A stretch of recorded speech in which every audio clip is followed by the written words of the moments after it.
오늘 본문의 내용은 믿음의 조상 아브라함이 드디어 긴 인생의 마지막을 마무리하는, 인생의 생애를 마무리하는 그런 장이죠. 그리고는 다음 세대를 준비하는 내용까지 연결되어 있습니다. 이 아브라함이 마지막에 후처를 얻어서, 그드라라고 하는 후처를 얻어서 여섯 아들을 더 낳았는데요.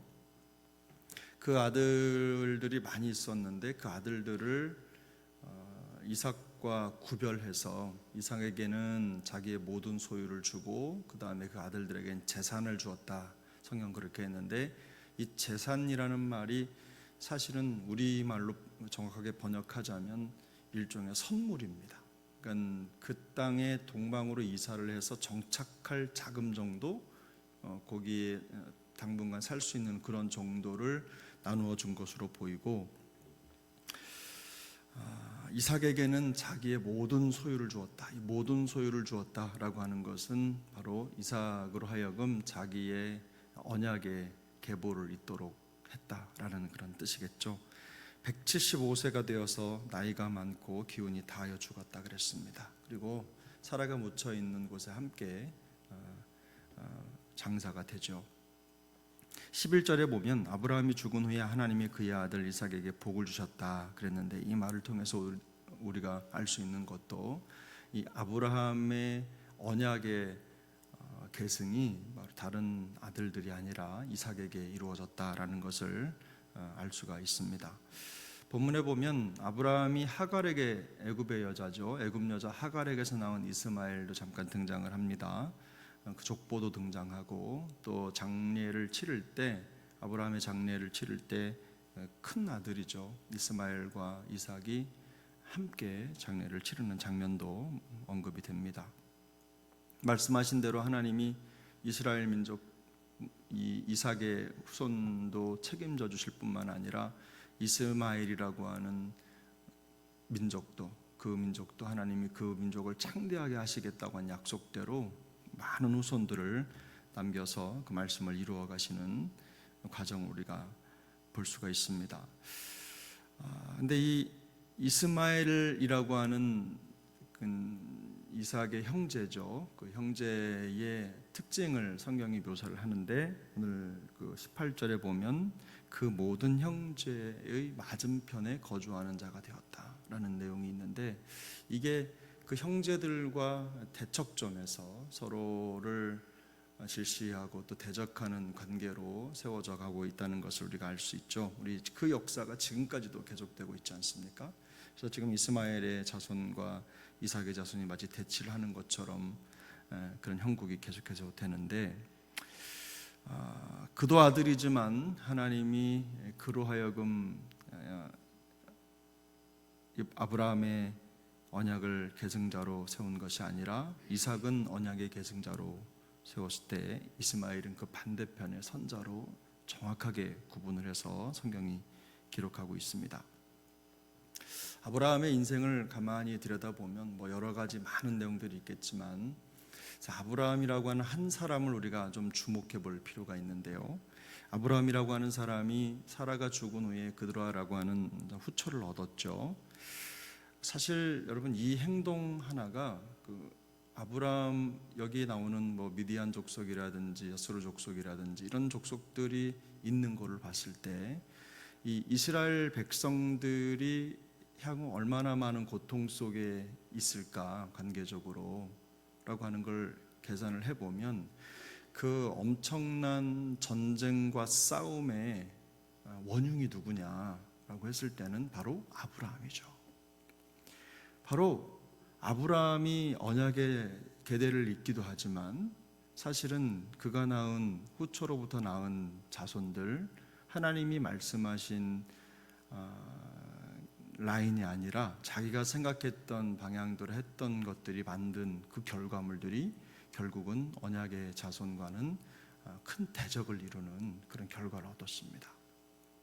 가만히 생각해 보면 이 아브라함의 인생이 우리가 생각할 때 정말, 우리는 아브라함이 예를 들어서 나쁜 사람이라고 말하는 사람 아무도 없잖아요. 우리 중에 누가 아브라함에게 나쁜 사람이라고 얘기하고 죄의 원흉이라고 얘기하고 하나님의 민족들을 대적하는 사람들을 시작한 그런 존재라고 생각합니까? 그러나 성경은 그런 부분을 가감없이 기록하고 있어요. 우리가 알듯이 한 배에서 나온 형제가 싸우고 있는 거죠. 그리고 서로를 죽이고 또 서로를 질시하고 공격하는 거예요. 저는 이렇게 아브라함의 어떤 인생을 가만히 들여다보면서 그런 생각이 들었습니다. 완벽한 사람은 없다. 완벽한 사람은 없는데, 그런데 우리가 아브라함처럼 똑같은 실수를 저지르지 않는다고 하더라도 우리도 똑같은 죄인이고 또 잘한 일도 있지만 못한 일도 있다. 또 인생을 살아가면서 그 인생이 길든 짧든 간에 그 인생 속, 저의 인생 속 안에, 우리 모두의 인생 속 안에는 그저 인정할 만한 것들도 있고 인정하지 못할 것들도 있다라는 걸 인정하지 않을 수가 없습니다. 다 그걸 받아들입니다. 우리가 아브라함의 인생을 바라보면서 그는 그저 믿음의 조상이고 하나님이 인정한 사람이고 그의 인생에 정말 믿음 좋은 사람이었다, 이런 기억으로만 갖고 있죠. 그런데 아브라함은 그 인생 속에 어떻게 보면 정말 파렴치한 행동까지 한 사람 아닙니까? 우리 기준으로 요즘같이 어떤 일이 생기면, 어떤 문제가 생기면 한 사람을 그냥 쥐잡듯이 잡아가지고 마치 죄인 취급하고 버려버리는 이런 시대라고 한다면 아브라함 같은 사람이 어떻게 믿음의 조상이 될 수 있겠습니까? 결코 그렇게 될 수 없는, 우리 같은 기준으로, 우리가 가지고 있는 기준으로 한다면 아브라함이 어떻게 지금 성경 속에서, 우리가 성경에 있으니까 하나님이 그를 인정하시니까 그저 수긍하고 인정하는 것처럼 보이지만 우리 기준에서는 아브라함은 좋은 사람이 아닙니다.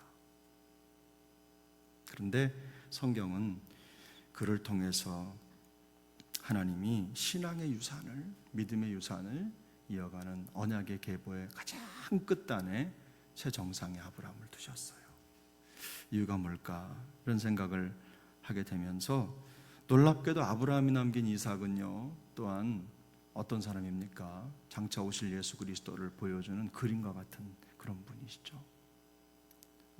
그 가정이 그래요. 그래서 아브라함이라고 하는 인생을 가만히 들여다보면서 사실 우리의 모습도 들여다봐야 되는 것인데, 저는 그런 생각도 했습니다. 터널시아라고 하는 말이 있습니다. 터널시아라는 말이 뭐냐면, 터널 안에 들어가면 캄캄해서 뭐 아무것도 안 보이고 앞에 있는 점만 보이잖아요. 뚫린 점, 그 터널 출구 쪽만 보이는 겁니다. 캄캄한 터널 속을 들어가면 앞만 보이고 주변은 아무것도 보이지 않는 그런 시야가 있죠. 극도로 시야가 좁아지는 환경을 말하는 겁니다. 심리적으로 압박을 받거나 감정적으로 무너지거나 그러면 사람이 시야를 잃어버리죠. 넓게 입체적으로, 또 이 터널 시야와는 반대로 광폭 시야라는 말도 또 있어요. 넓게 보지 못하고 자기 상황을 360도 돌려서 모든 전후좌우를 다 살펴서 환경이나 상황이나 이런 것들을 판단하고 정할 수 있는 마음의 여력이 없어지는 겁니다. 판단력이 흐려지는 거죠.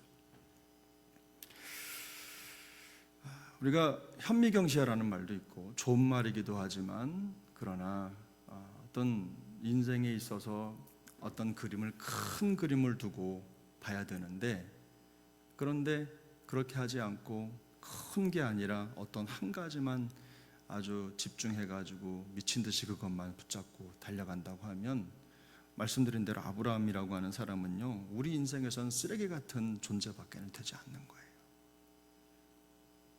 뭐 우리가 자기 아내를 누이라고 했지, 또 후처를 가졌지, 그로 인해서 없어도 될 싸움을 만드는 민족의 정말 서로 원수지간을 만드는 이런 환경들을 다 만들었지. 누가 이런 사람들을 믿으며 조상이라고 할 수 있겠습니까? 근데 놀랍게도 하나님은요, 이 아브라함이라고 하는 이 사람을요, 믿음의 조상으로 우리에게 선물로 주셨어요. 다시 말하면요, 아브라함처럼 살아라 이겁니다. 그럼 아브라함이 어떤 모습을 보고 살아야 되느냐? 완벽한 삶을 살아라, 이걸 요구하시는 걸까요? 그렇지 않아요. 아브라함의 인생의 전체 큰 그림을 보았을 때 아브라함이 마지막까지 한 게 뭐냐? 이삭을 남기고 가족 그 형제들을 다 정리해서 동방으로 보내고 다 떼어놓고 마지막에 이삭만 딱 세워놓는 이런 그림들이 어떤 그림이냐면요, 아브라함이 바로 마지막까지 하나님의 언약을 놓지 않고 믿음의 세대 계승을 위해서 마음 목숨을 다 바쳤다는 뜻입니다. 이게 중요한 겁니다. 아브라함의 인생 전체를 큰 그림으로 보면요, 그 사람은요 마지막까지 믿음을 지켰던 정말 믿음의 사람이었다는 거예요. 우리가 선입견을 가지고 우리 개인의 인생도 돌아보면 어디 뭐 내놓을 게 있습니까? 칭찬거리가 있습니까? 아마 비판거리가 더 많을 겁니다. 우리 사람 한 사람 다, 성도 한 사람 다 들여다보면 그렇겠죠. 칭찬받을 사람이 누가 있겠어요? 그런데 우리가 우리의 마음속에 자신하는 것 한 가지가 있잖아요. 우리가 얼마나 연약하든 얼마나 부족하든 간에 살아계신 하나님 한 분 붙잡고 내가 끝까지 가리라, 이런 마음은 명확하지 않습니까? 하나님이 그런 마음을 보신다는 거예요. 그래서 우리 마지막에 우리가 예를 들어서 장례식에 가서 거기에 무슨 권사님, 뭐 권사 누구누구, 뭐 목사 누구누구, 장로 누구누구 이렇게 십자가를 그려놓고 내 직분을 써놓고 장례 절차를 치르는 그 과정도 뭐냐면 내 평생에 내가 살아가는 동안에 내가 그 직분에 충성된 삶을 살았기 때문에 그 직분 거기다 써놓고 장례식 치르는 거 아니잖아요.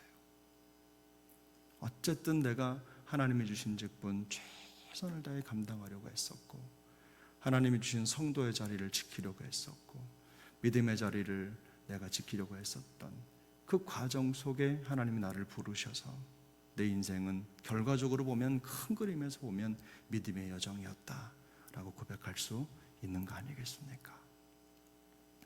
바로 그것이 아브라함의 인생이 우리에게 보여주는 믿음 인생의 큰 그림이라고 저는 생각합니다. 우리 자신이 바로 이런 겁니다. 다른 사람의 완벽함이나 부족함에 시선을 두고 그저 험담하고 공격하는 일에 일삼는 그런 터널 시야를 가진 어줍지 않은 그리스도인의 삶을 이렇게 살아가기보다는 좀 높은 곳에서 우리 인생을 바라보며 큰 그림을 보는 것이 중요하다. 그게 바로 주님이 우리에게 원하시는 믿음의 시야다라는 것을 기억하셨으면 좋겠습니다. 그래서 우리 인생의 모든 여정의 마지막까지 우리가 딱 한 가지 병역한 건 그거예요.